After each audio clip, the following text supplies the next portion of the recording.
घर से मत निकलो, रेप हो जाएगा। लड़कियों को घर से बाहर नहीं निकलनी चाहिए, वो बाहर निकलते हैं तभी तो उनके साथ रेप होता है। ये मैं नहीं कहता और मैं कह भी नहीं सकता, क्योंकि हम मर्द हैं, हम कुछ भी कहे वो कंट्रोवर्सी में आ जाता है। लेकिन ये कहने वाली हमारी बंगाल की दीदी है। वेस्ट बंगाल में हमें सबसे ज्यादा उम्मीद थी, क्योंकि वहां की तो मुख्यमंत्री ही महिला है। वहां सबसे ज्यादा महिलाओं को मान सम्मान और सेफ्टी मिलना चाहिए। लेकिन बहुत दुख की बात है कि एक महिला मुख्यमंत्री होने के बाद एक महिला के साथ इतनी दर्दनाक और इतना बुरी तरह से, और उसके बाद फिर मुझे नहीं मालूम किस प्रेशर में, कि किस दबाव में या किस मेंटेलिटी में ये शब्द उनके मुंह से निकला, लेकिन 100% गलत था। वो जान नहीं पा रही है कि वो डायरेक्टली इनडायरेक्टली वो अपने आप का ही अपमान कर रही है आज इतने हजारों की भीड़ में इतना बड़ा शब्द बोलकर। वो एक महिला है। बात है। हाँ, वो एक महिला है, तो उनको तो खास करके लड़कियों के प्रति और संवेदनशील होना चाहिए। लेकिन बयान तो बेतुकी है। बेतुकी है, वो खुद को बचाने के लिए स्किन सेविंग बयान है। और ये भी माना जाएगा कि justice must not only appears to be done, it must be seen to have been done. तो इस केस में हम तो पहले भी जस्टिस मिला नहीं उस बेचारी लड़की को, मेडिकल स्टूडेंट को। इसमें भी मेरे को लगता है कि वो कोई जस्टिस देंगे नहीं, कुछ करेंगे नहीं। आप ही तो मुख्यमंत्री हो दीदी, भूल जा रहे हैं? आप मुख्यमंत्री हो, आप एक महिला हो। जब आप बाहर से निकल सकती हो तो आम बेटी क्यों ना निकले? मतलब बेटी की पैर में बेड़ी लगा दें। दुर्गापुर की घटना के बाद अब मुझे ये सोचना पड़ता है कि जब बड़े बड़े पोस्ट में बैठे हुए अगर वो हम लोग का दायित्व नहीं लेंगे तो हम आने वाले जनरेशन को कैसे कह पाएंगे कि बेटा पढ़ो, पढ़ोगी तो मान इज्जत मिलेगा, पढ़ोगी तो लोग पहचानेंगे, अपना अस्तित्व बचा पाओगी। अपने प्रधानमंत्री जी बोलते हैं बेटी बचाओ, बेटी पढ़ाओ, बेटी को कुर्सी पे बैठाइए। अगर नारी सशक्त रहेगी तो देश सशक्त बनेगा, तभी जाके हम विश्वगुरु बन पाएंगे। तो अब तो हम भी सोच में आ गए, अगर हम लेट नाइट सर्विस नहीं देंगे, अगर हम आप एक इमरजेंसी में आप लोगों का फोन नहीं उठाएंगे, तो आप मुझे बताइए कि कैसे आप लोग सेफ रहेंगे। अगर हम जिम्मेदार लेते हैं कि मेरा पेशेंट रात को 12 बजे भी मुझे फोन करता है तो हम उठाते हैं, इसलिए उठाते हैं कि कहीं उसको दिल का दौरा तो नहीं पड़ रहा है, कहीं उसे हार्ट पेशेंट है वो मेरा, अरे अगर मैं फोन नहीं उठाई तो उसका क्या होगा। लेकिन हमारी जिम्मेदारी कौन लेगा? आज मैं एक लेडी डॉक्टर हूं, मुझे इमरजेंसी पे कॉल आया तो मैं मेरा पेशेंट को देखने जरूर जाऊंगी हॉस्पिटल, और अगर मैं पेशेंट को देखने के लिए हॉस्पिटल जा रही हूं तो वो रास्ते भर का वो जिम्मेदारी मेरा कौन लेगा? मेरे हस्बैंड आज से मुझे बोलने लग जाएंगे, कोई जरूरत नहीं है, ड्यूटी आवर्स को कम कर दो, डे में जो देखना है अपने ओपीडी में चैम्बर में देखिए और उसके बाद अपना घर परिवार संभालो। क्या फायदा दिया मेरे माता पिता का मुझे इतने साल जाके हॉस्टल में भेज के पढ़ाने का। मैं आज सभी जनता से, सभी सरकार से ये एक सवाल जरूर पूछूंगी कि या तो अपने नारा को आप बदल दीजिए कि बेटी बचाओ बेटी पढ़ाओ, और या फिर हम लोग की जिम्मेदारी उठाने का आप लोग हमने आश्वासन दीजिए, ताकि हम अपने मरीजों को ये आश्वासन दे सकें कि हम आपके लिए आधी रात को भी खड़े हैं।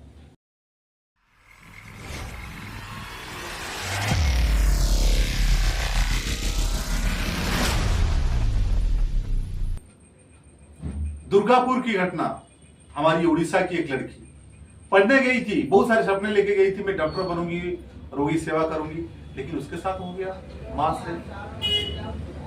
और वहीं के मुख्यमंत्री का ये बेतुकी बयान है कि लड़कियां अगर देर रात को घर से निकले तो उनके साथ रेप हो सकता है। वो डिनर के लिए गई थी, कोई डेटिंग के लिए नहीं।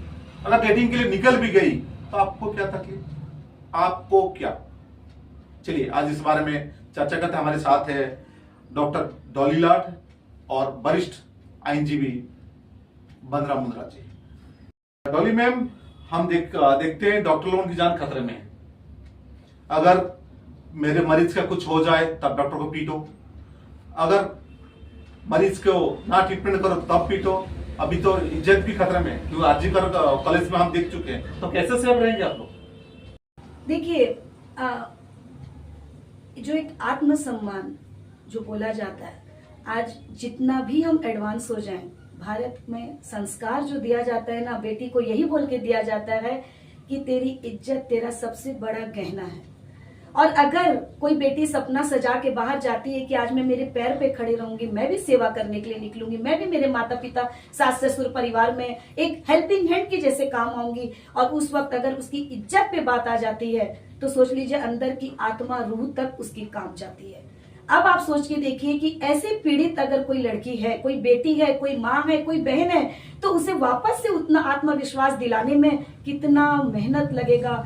कई 100 में से 10% लोग ही ऐसे होती हैं जो कि फिर अपने पैर पे खड़े होके एक चैलेंज के जैसे उस लाइफ को लेती हैं। लेकिन आप सोच के देखिए, किसी की रूह और आत्मा को अगर आप दुखाते हैं तो वो कोई ब्रह्म हत्या से कम नहीं होता है। और आपने इतनी आसानी से बोल देते हैं कि लड़कियों को संभल के रहना चाहिए, आधी रात की ड्यूटी क्यों लेती है। अरे आधी रात की ड्यूटी क्यों लेती है? क्यों आप जब बीमार पड़ते हैं तो आप तो नहीं देखते, रात को 12 बजे फोन घुमा देते हैं कि मैडम ऐसे ऐसे सीने पे दर्द हो रहा है, आपने मेडिसिन दिया था, अब मैं क्या करूं? अगर मैं फोन नहीं उठाऊं तो उस वक्त का दायित्व कौन लेके जाएगा? मैं ये बोल सकती हूँ, मैं एक औरत हूँ, मैं फोन नहीं उठाऊंगी, क्या आप मानेंगे? आप सबसे पहला सवाल मुझे पूछेंगे, आप डॉक्टर बनी है तो उसमें महिला और पुरुष कहाँ से आ गए? तो आज मैं ये सवाल आप लोगों से पूछती हूँ कि जब मैं एक डॉक्टर बनी और एक मैं ड्यूटी के लिए निकलती हूँ तो फिर सामने वाला क्यों नहीं देखता है कि ये एक पुरुष है कि महिला है? उस वक्त कहाँ गया वो सरकार? उस वक्त कहाँ गया ये प्रशासन? और उस वक्त कहाँ गया प्रधानमंत्री का कहा हुआ बेटा कि बेटी बचाओ और बेटी पढ़ाओ, जिसकी वजह से आप लोग हम लोग को बोलते हैं और माता पिता में एक विश्वास आता है, नहीं हमारे प्रधानमंत्री चाहते हैं बेटा पढ़ो पढ़ो, तुम पढ़ोगी तो 3 परिवार पढ़ेगा, 3 पीढ़ी पढ़ेगी, और बेटा पढ़ेगा तो सिर्फ 1 परिवार पढ़ेगा। आप सोच के देखिए कि हमारे ऊपर आज आप पुरुषों से ज्यादा है। भले ये पुरुष प्रधान समाज हो, लेकिन अगर नारी है तो पुरुष है, अगर नारी नहीं तो पुरुष भी नहीं है। डॉक्टर डॉली लाड की बात सुने आप, कैसे डॉक्टर लोग अभी सुरक्षित नहीं है। उनकी काम है रात को ड्यूटी करना, जान बचाना, लेकिन वो खुद की इज्जत नहीं बचा पा रहे, जान नहीं बचा पा रहे। आज जानते हैं इसके बारे में लॉ क्या है। हमारे पास है वरिष्ठ आईनजीवी बांद्रा मुद्रा दीदी। दीदी आपको झरपड़ा फाइल में स्वागत करता हूं।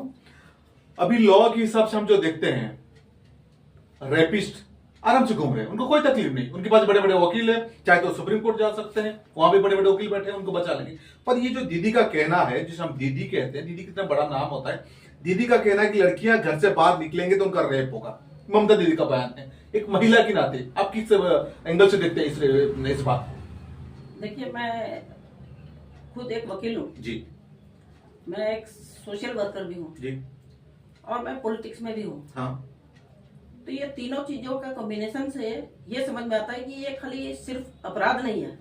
ये जो घटना हुई है दुर्गापुर में, ये सिर्फ अपराध की श्रेणी में नहीं आता है, ये मोरल फेल्योर है सिस्टम का। सिस्टम का मोरल फेल्योर है, सिस्टम का मोरल फेल्योर है। यहाँ पर जो बंगाल सरकार है उसका फेल्योर है।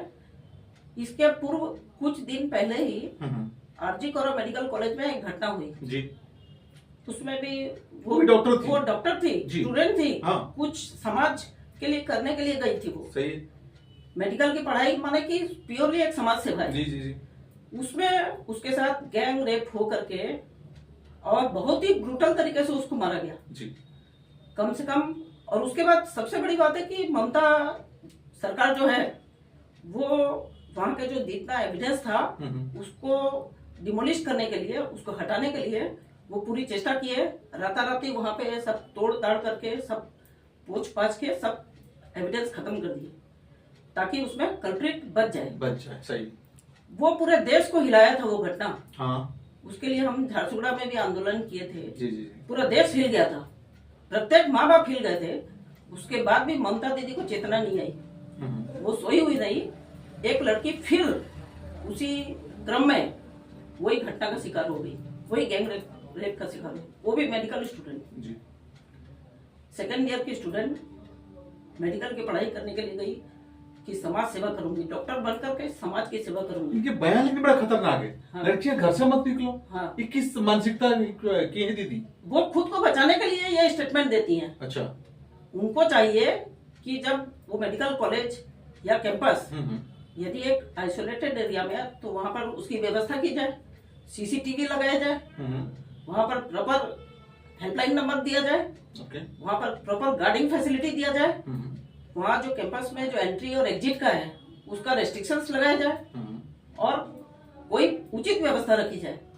मेडिकल का स्टूडेंट है तो बाहर जाएगा ही उसको कुछ काम के लिए। हाँ, और लंच के लिए सर डिनर के लिए बाहर गई थी। हाँ तो गई थी, वो गलत काम नहीं किया। हाँ जी, अपना अपना अपने काम से गई थी, तो इसका मतलब ये नहीं कि ममता दीदी उसको जाने से भी रोके, तो वो तो बाहर जाएंगी। वो तो कहती है घर से निकलो मत, आप हाँ। घर के अंदर रहो, वो चादर डाकर रख ले। वो खुद क्यों निकलती है? हाँ, वो खुद क्यों निकलती है? वो खुद क्यों घर में नहीं रहती है? वो क्यों निकलती है? सही है। तो पहले ममता दीदी खुद को सुधारे, हाँ हाँ, तब वहाँ की जनता। क्योंकि एक राजनीति अलग बात और एक महिला है, कम से कम इतना तो संवेदनशील रहना चाहिए। बिल्कुल, वो एक महिला अलग है। बात है। हाँ, वो एक महिला है, तो उनको तो खास करके लड़कियों के प्रति और संवेदनशील होना चाहिए। लेकिन बयान तो बेतुकी है। बेतुकी है, वो खुद को बचाने के लिए स्किन सेविंग बयान है। और ये भी माना जाएगा कि justice must not only appears to be done, जी, it must be seen to have been done. तो इस केस में हम तो पहले भी जस्टिस मिला नहीं उस बेचारी लड़की को, मेडिकल स्टूडेंट को। इसमें भी मेरे को लगता है कि वो कोई जस्टिस देंगे नहीं, कुछ करेंगे नहीं, और वो वापिस यही घटना वहाँ पर repeat आजकल हम तो देखते हैं जज लोग तो बड़े बड़े बातें करते थे, जो चीज ना हो उसके लिए भी बातें करते हैं। इस टाइप की बात क्यों नहीं करते? लड़कियों की सुरक्षा, महिलाओं की सुरक्षा, बच्चियों की सुरक्षा, इसके बारे में तो आपकी लॉ नहीं कहता, जज साहब तो नहीं कहते माय लॉर्ड। नहीं कहना चाहिए। हाँ जी, उनको भी इसका कॉग्निजेंस लेना चाहिए, क्योंकि कोर्ट कॉग्निजेंस ले सकता है। हमारे पास, हम कोर्ट में जब केस फाइल करते हैं तब कॉग्निजेंस लिया जाता है। प्राइवेट कंप्लेंट होता है, एक पुलिस रिपोर्ट में होता है, और एक कोर्ट जज खुद कॉग्निजेंस ले सकता है। मान लीजिए कहीं पर रोड पर अपराध हो रहा है, या कोर्ट के नॉलेज में आता है कि एक गंभीर अपराध हुआ है, तो कोर्ट खुद कॉग्निजेंस लेता है। लेकिन कोर्ट लेती नहीं वो चीज। हाँ, नहीं लेते हैं। तो कोर्ट को भी इसके प्रति संवेदनशील होना है। तो हम लॉ के ऊपर ट्रस्ट कैसे करें, कैसे भरोसा करें कि हमें आइन मिलेगा? सब कहते हैं आइन के सबकी लाइन समान है, किस चीज का समान है दीदी? कोई नहीं, आइन के ऊपर भरोसा लोगों का उठ गया है। तो लॉ भी कुछ लोगों के लिए है, कुछ लोगों के हैंड्स में है। जी जी। तो ये गरीबों के लिए, नीडी पीपुल के लिए नहीं है। ये जो इस टाइप का घटना अगर घटे, तो जो बच्चे पढ़ना चाहते हैं बाहर में, या फिर कोई पेरेंट्स चाहते हैं मेरे बच्चे को हायर स्टडी के लिए बाहर भेजूं, भेज सकते हैं? नहीं भेज सकते हैं वो। तो उनकी बच्ची जो है, जो समाज सेवा करती, आगे बढ़ती, वो अब घर में रह जाएगी। तो समाज कहाँ से आगे बढ़ेगा, देश कहाँ से आगे बढ़ेगा? तो जो नारा तो बेकार हो गया। ये सब नारा बेकार है। सब चीज किताबों में है, किताबों में सब चीज किताबों में है, लॉ सब किताबों में है, जजमेंट सब किताबों में है। लेकिन एक तो दुख की बात है, इतने साल 25 साल तक हमारे उड़ीसा में शासन करने वाले नवीन बाबू इसके बारे में एक बात भी नहीं बोले, मुंह तक नहीं खोल रहे। खोलना भाई चाहिए, बहन का रिलेशन है क्या? खोलना चाहिए। हाँ, एक बात भी नहीं बोले। हाँ, नवीन सरकार को बोलना चाहिए इसके ऊपर में। वो बाकी मैटर में तो छोटे छोटे मैटर में आवाज उठाते हैं, तो ये तो बहुत गंभीर में समस्या है, गंभीर मैटर है। हमारी बेटी, उड़ीसा की बेटी का रेप हुआ है, तो हमको रोना आना चाहिए। हमारा दिल रोता है ये सब चीजों के लिए, कि उड़ीसा की बेटी बाहर जाकर पढ़ रही है, उसके साथ में ये घटना घट गई। उसके पापा को इतना भी वहाँ पे फेथ नहीं रहा कि मेरी बेटी को शायद मार भी सकते हैं, मार देगा तो सब खेल खत्म, ये बोल नहीं पाएगी। वो भी हो सकता है, जान का खतरा है उसको। हाँ, क्योंकि ममता सरकार चुपचाप है, तो कहीं ना कहीं उस बेटी को जान का भी खतरा है। जान का खतरा है। तो ममता सरकार को भी इसमें बहुत बड़ी दोषी है। वो जो सत्ता लोभी सरकार है, वो ममता जी सत्ता लोभी है, सत्ता लोभी सरकार है। हाँ जी। तो वो सब, ये सब चीज के प्रति वो अपने आंख और कान बंद कर लेती है। तो बीजेपी भी देखा जाए तो उसके लिए खास कुछ नहीं बोल रहा है, बड़ा प्रोटेस्ट होना चाहिए। नहीं, बीजेपी आवाज उठाए हैं, बीजेपी भी, हमारे चीफ मिनिस्टर भी बोले हैं कि उसको जल्दी स्पीडी ट्रायल हो, फास्ट ट्रैक कोर्ट में ट्रायल हो, और उचित इन्वेस्टिगेशन हो इसका। हम देखते हैं ऐसे बहुत सारे कॉलेज में, यूनिवर्सिटी में ये सब होता है लड़कियों के साथ। कुछ बोल पाते हैं, कुछ बोल नहीं पाते हैं, कुछ उठ के मर जाते हैं, कोई सुसाइड कर लेता है, केस को दबाया दिया जाता है। तो कैसे हम कहें कि हम अभी भी उतना एजुकेटेड हैं, हमारा बेटी को बाहर पढ़ा पाए? मैं कैसे अपना बेटी को भेजूं, कैसे भेज सकता हूँ? इसके लिए लॉ कुछ है नहीं? इसके ऊपर लॉ, स्ट्रिक्ट लॉ बनना चाहिए। तो कहाँ पे आपकी कोर्ट के अंदर है, बात ही नहीं है जो निकलेगा लॉ। जब ये सब घटना घटती है जी, तो सरकार उसको प्रपोजल देना चाहिए और उसके ऊपर लॉ बनना चाहिए, स्ट्रिक्ट लॉ। जैसे एक पोक्सो एक्ट बना, prevention of children from sexual offences act, वैसे ही जो बच्चियों के ऊपर में रेप के शिकार होती है या और कोई आपराधिक गतिविधियों का शिकार होती है, स्पेशल लॉ बनना चाहिए। एफएम कॉलेज हम देखे, लड़की उसको जस्टिस नहीं मिला, खुद अपने शरीर पे पेट्रोल डाल के सुसाइड कर ली, और सरकार ने समझ लिया कि नहीं, पेट्रोल ही कसूरवार है, पेट्रोल बंद कर दिया बटन में लाने के लिए। नहीं, तो सरकार करती क्या है इस चीज में? सरकार को भी इस पर स्ट्रिक्ट गौर करना चाहिए। ये सब जो घटनाएं हो रही है, बच्चियां जो मर जा रही है, कोई सुसाइड कर रही है, कोई मारी जा रही है, कोई गैंग रेप का शिकार हो रही है, सरकार को सुनना चाहिए और सरकार को उसके ऊपर लॉ बनाना चाहिए, इमीडिएट लॉ बनाना चाहिए, इमीडिएट। हमने देखा सोशल मीडिया में बहुत सारे हैं दोगले जो कहते हैं उनको ऐसा नहीं करना चाहिए था, रात को क्यों गई। सही तो बोलती है ममता दीदी, एक पेरेंट्स के हिसाब से बोल रहे, अगर मेरी बेटी एक डॉक्टर है और रात को मैं बोल रहा ना बेटा तू मर जा पेशेंट, ये जो दोगले लोग हैं इनके बारे में क्या कहेंगे?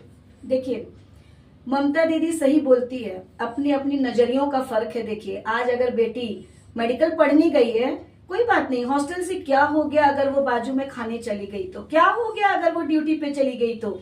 आप लोगों का कहना ये है, हमारा कहना ये है कि आज नहीं जाएगी तो कल कैसे जाना सीखेगी जब इमरजेंसी केस आएगा। सही है। क्या गलत है? आप भी निकलते हैं बाहर खाने के लिए, अगर किसी की बेटी खाने निकल गई तो क्योंकि वो बेटी है तो आप लोगों को एक पॉइंट मिल गया, आपने बोल दिया नहीं वो बेटी है, वो क्यों जाएगी। क्यों? जब हम पुरुषों के साथ ओपीडी में बैठ के पेशेंट देख के मरीज ठीक कर सकते हैं, जब ऑपरेशन थिएटर में मरता हुआ आदमी को हम जीवन दान दे सकते हैं, चाहे सामने वाला लेटा हो वो पुरुष क्यों नहीं हो, तब आपने नहीं बोला कि नहीं तुम बेटी हो, तुम पुरुष को क्यों छू रही हो, तुम ओटी के अंदर उस नंगा बदन को क्यों छू रही हो, क्यों उसका चीरफाड़ करके सीना को खोल रही हो और उसका हार्ट ब्लॉक को तुम ठीक कर रही हो, तब तो आपने ये बात नहीं बोला। अगर मेरी इच्छा हो गई रात को 8 बजे कि मैं कुछ चटपटा खा के आ जाऊं, दिन भर की थकी हुई मैं ड्यूटी से और पढ़ाई करके आ रही हूँ क्योंकि मैं बेटी हूं ना, तो आपने उंगली उठा दिया। रात को बेटी खाना नहीं खा सकती लेकिन एक पुरुष जाके खाना खा सकता है। आपने ये क्यों नहीं देखा, आप अपने पुरुष को क्यों नहीं ये संस्कार दिए कि बेटा जब किसी के पास जाते हो तो बेटी को हमेशा एक देवी और सम्मान में देखा जाता है, और वो भी वेस्ट बंगाल जहाँ की सोच लीजिए दुर्गा जी, साक्षात दुर्गा जी का नाम है, दुर्गापुर है, दुर्गापुर नाम है। तो आप सोच के देखिए कि सब कुछ, अगर मेरी नजरिया से पर्सनली पूछा जाए, सब कुछ प्री प्लानिंग, सब कुछ जानबूझ के किया हुआ और बेटी को आघात पहुंचाने के लिए किया हुआ। मुझे नहीं मालूम इसके पीछे क्या सबसे बड़ा खतरा लगता है कि वो लड़की वहां बचेगी तो अगर उसको मार दिया जाए तो काम खत्म हो जाए। उसके पेरेंट्स को इससे डर भी लगा, वो कहने लगे मुझे मेरी बेटी को जल्दी से उड़ीसा भेज दो, मुझे बेटी का जान के खतरा हो वहां पे। सबसे बड़ी बात ये है कि वो बेटी क्यों चीख चीख के बोल रही है कि मैं जीना नहीं चाहती, मैं जीना नहीं चाहती। आप सोच के देखिए कितना रूल्स का काम। पांच लोग ने उसके साथ बलात्कार किया, 5 लोगों ने, और ममता जी उसको छुपाने लगी है। क्यों? क्योंकि ये राजनीति है। अगर आपको राजनीति करना है बाकी कोई मुद्दा नहीं है। और महिलाओं की बातें आप करेंगे कि घर से क्यों निकले, ये तो ममता दीदी छोड़े मैम। और एक है हमारे बहुत बड़े माइलॉर्ड है, उन्होंने कहा था कि अगर महिला की छाती से कपड़ा खुला रह जाए, कोई खोल दे, तो वो भी हम सेक्सुअल हैरेसमेंट के हिसाब से नहीं लेते हैं। ये बड़ी माइलॉर्ड की बातें हैं। आप इस तरह से महिलाओं की सुरक्षा करोगे और कहते हो गांधी जी की हर बात मानो, गांधी है, गांधी हमारे आदर्श है। गांधी का भी तो सपना था। राम राज्य तब होगा जब रात को 12 बजे एक महिला अपने घर से अपने काम के लिए अपनी जाए या फिर अपनी काम की जगह से घर निकले, तो कैसे राम राज्य? आपको गांधी से मतलब नहीं या फिर राम राज्य से मतलब नहीं, या फिर आप सिलेक्टिव हो, आपको जो चाहिए उसी में से निकाल लेते हो।